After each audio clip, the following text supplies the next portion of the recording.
Imagine if you one day found yourself reincarnated as a child of a famous celebrity with your previous life memories intact. What would you do if you found your family in the middle of a large conspiracy that placed them in danger? What would you be willing to do in order to defend the happy future for yourself and your family? The story begins with a man explaining how prevalent lies and deception are in our world, and compares it to an avid fan with their idol. More specifically, a rising idol group called Komachi, led by I. They've been gradually gaining more recognition with the public, and the man, a medical practitioner, is excited to follow their journey with them, but he is shocked by the news that I has taken a break due to illness. As the nurse questions his obsession with such young girls, he reminisces about a past patient of his, named Serena, who was a fervent fan of I and Komachi. She wonders what it would be like to be reborn as a celebrity's offspring with both looks and connections.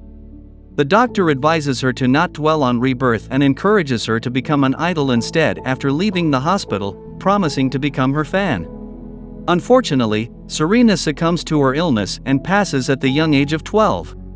The doctor concludes that he might be obsessed with I because he subconsciously superimposes I and Serena in his mind.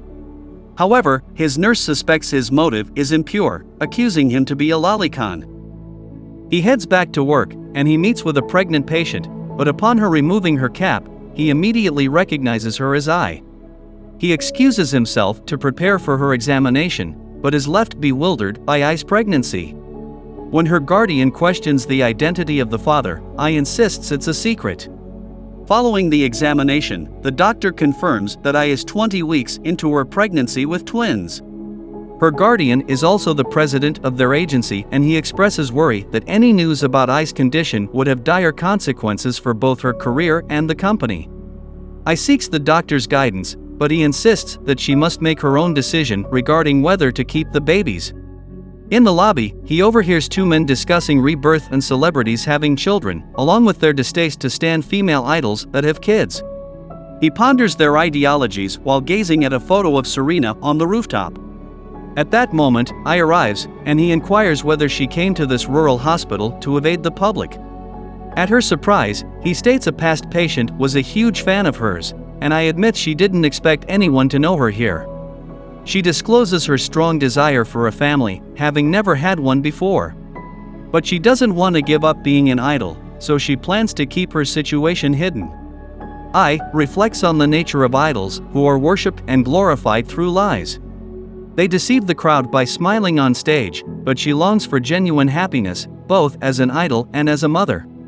Seeing her resolve, the doctor assures I that he will help her safely birth healthy children, because as her fan, he also wants her to be happy. Later, he warns her she might need a C-section, which will result in scars, but I is confident she can handle a natural delivery.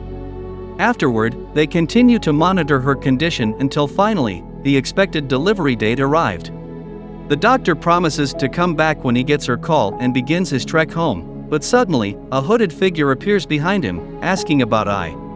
The man stated her full name, which makes him suspicious as her last name was never disclosed to the public.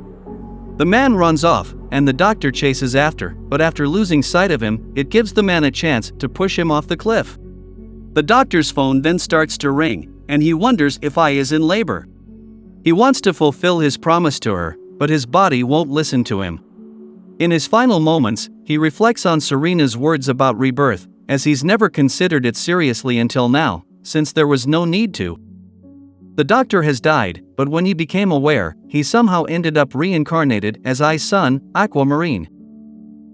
He's very confused about how this happened, and why he retains his memories, but he plans to figure it out in the future. For now, he enjoys being pampered by I until his twin sister, Ruby, takes away her attention. I's guardian, President Saito Ichigo, then enters the room and calls her out for her inability to remember names, as she mixes up even the twins frequently. He lets I know about Komachi's comeback plan, starting with a live performance later that night. His wife, Miyako, will be watching the kids, but I wonders if she could bring them to the studio with her. The president refuses, as no one can know about her having children, and if I is seen publicly with them, she must say that they are his children. Later, while I is getting interviewed after her extended break, Miyako falls asleep on the couch, and Aqua uses this opportunity to turn on the TV to watch Ai. Behind the scenes, the production crew members gossip about the girl group's abilities, considering them average at best. At the same time, Ichigo confirms that in the entertainment industry, lies and self-interest are all hidden behind smiles. Everyone will lie to get the best results, but he believes Ai will survive, because she is the best liar. Watching his mother's performance, Aqua can't help but feel grateful to the one that killed him, as he gets to watch her from up close. Ruby then wakes up, and she quickly rushes over to watch as well, fangirling over Ai. She gets upset Aqua didn't wake her up, but he tells her he's tried many times. In a flashback, Aqua one night finds Ruby responding to hateful comments about Ai, and he wonders if they share the same fate of reincarnation after death. In an unknown location, Aqua's killer is furious that Ai lied to her fans and got pregnant. The next day, after Ai takes the time to feed Aqua and Ruby according to their preferred method, she has to leave with Ichigo for work. Miyako responds to Ruby's cries, but while changing her diapers, laments how much she hates her current position as a babysitter. Ruby seems to think she should be honored to serve Ai, but she's a bit biased. Miyako starts to consider selling the story of Ai having children to the press, but at that moment, the siblings team up to pretend to be divine messengers to prevent her from involving the media. Miyako is skeptical, initially believing it's a hidden camera prank as she refuses to believe babies are talking to her.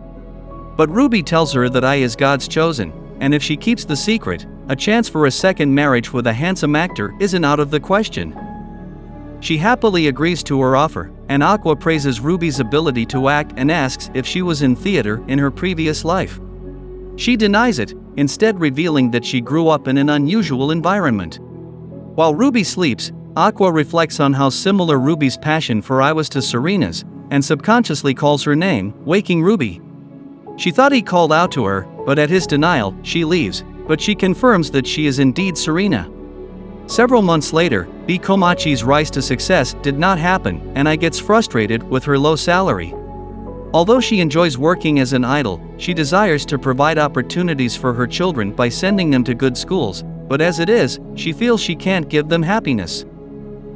Aqua informs the ignorant Ruby of the reality of how hard it is for idols to get decent pay, but he does agree that Ai isn't making as much as she should, given her looks and talent. They vent their frustrations to Miyako and argue Ai should be given more jobs, but she explains it's difficult for idol groups to find jobs in the market as solo entertainers. If Ai were to leave her current group, she might struggle to find work on her own. To be successful, she needs to be able to compete on her own, a job that specifically requests Ai. At practice, Ai goes ego surfing, but she discovers some negative comments from fans. Later, Miyako is forced to take Ruby and Aqua to Ai's concert at their insistence. She tells them to behave and stay quiet to not attract any attention. Aqua agrees with her, but Ruby defends she only wants to support their mom, since she's been down lately. While performing, the crude comment from earlier distracts Ai, but upon seeing her children cheering for her, it washes away her depression. Later, Miyako finds out someone posted a viral video of the kids' excitement, and she gets in trouble with Ichigo. The commenter from earlier is a fan of Ai's genuine smile, and she decides to remember that expression for future reference.